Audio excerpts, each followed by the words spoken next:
Welcome back to Brother Wolf, Sister Moon Divination. Hello, my dear fellow spirit workers. I hope you're doing well. Okay, so today I wanted to pay tribute to an important, I don't know, what would we call her? Archivist, curator, writer, editor, Catherine Yronwode. I think I'm saying her name right. I've always known her as Catherine Yronwode, but it's spelled Yronwode with a Y. Yronwode. Yronwode, I think. Anyways, I've been a huge fan. I've followed her work through the Lucky Mojo website. Super interesting. Lots of great resources and documentation of all sorts of traditions from African American culture, and including music and Hoodoo practices, root workers, all kinds of interesting, rich history of especially the South, but really a lot of places. So I wanted to just pay a tribute. You'll see the link below for the website. Very, very cool. I suggest you check it out and look for all the different conjuring spells and curios and the historical connections to jazz and the African American tradition and hoodoo and all kinds of cool stuff. So a little brief bio on Catherine Yronwode. So Catherine Yronwode is a writer, editor, and practitioner known for her extensive work in the field of folk magic, particularly hoodoo.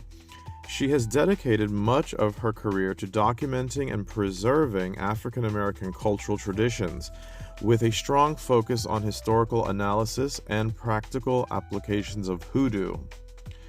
Okay, very interesting. Yronwode is the co-proprietor of the Lucky Mojo Curio Company, an occult shop and spiritual supply manufactory where she produces books, articles, and educational materials on hoodoo and other esoteric traditions. Her writings include detailed explorations of conjure practices, divination methods, and the historical roots of African American folk magic. She has authored numerous works, including Hoodoo in Theory and Practice, which serves as a comprehensive guide to hoodoo techniques and beliefs. Beyond her written contributions, Yronwode has played a significant role in teaching and mentoring students in the practice of hoodoo.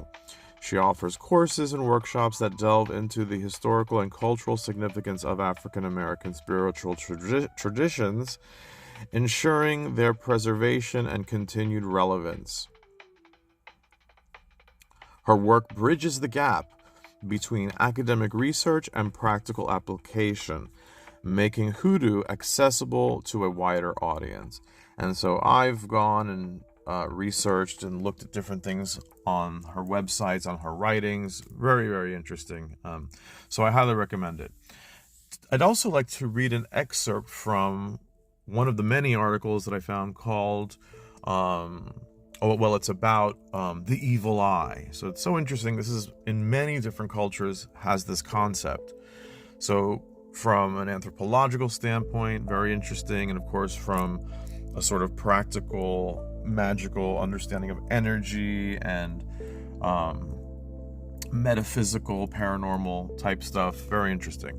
All right, so I hope you'll enjoy it. And so let's look at it. The evil eye.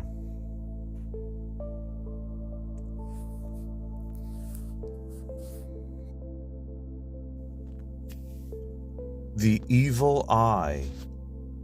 The evil eye is the name for a sickness transmitted usually without intention by someone who is envious, jealous, or covetous.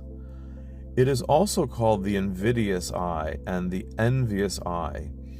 In Hebrew, it is ayin hara, the evil eye, which in Yiddish is variously spelled ayin horo, ayin hora, or ayin hara.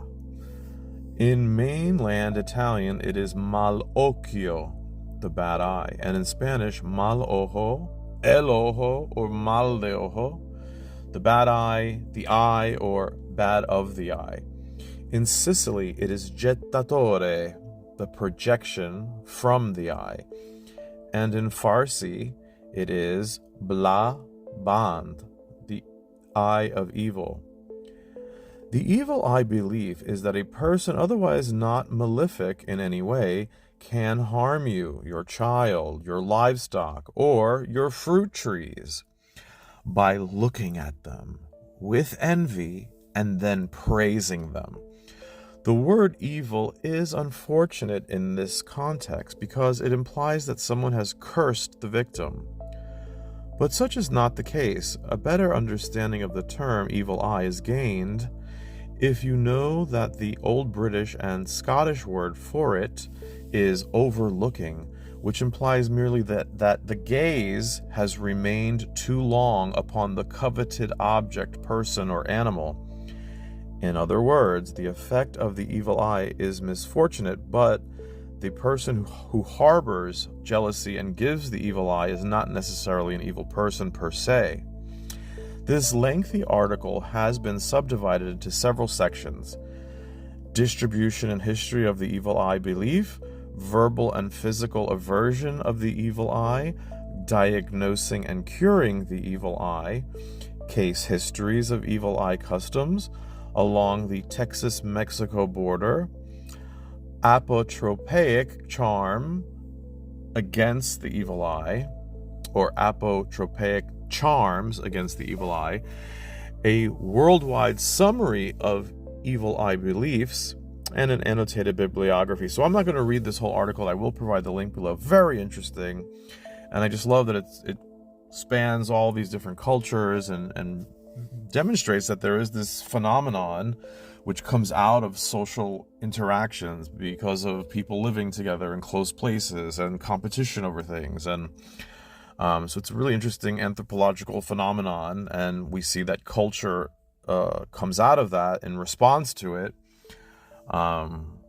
Whether believed or perceived or not, it's something that persists in a lot of different cultures throughout history. So there you have it. I hope you've enjoyed this video. Please remember to like, share, and subscribe. And I encourage you, of course, to read that article and check out more of Catherine Yronwode's Lucky Mojo Curio Company and get yourself some anti-evil eye. Okay, my dears, be well, and as always, God is love.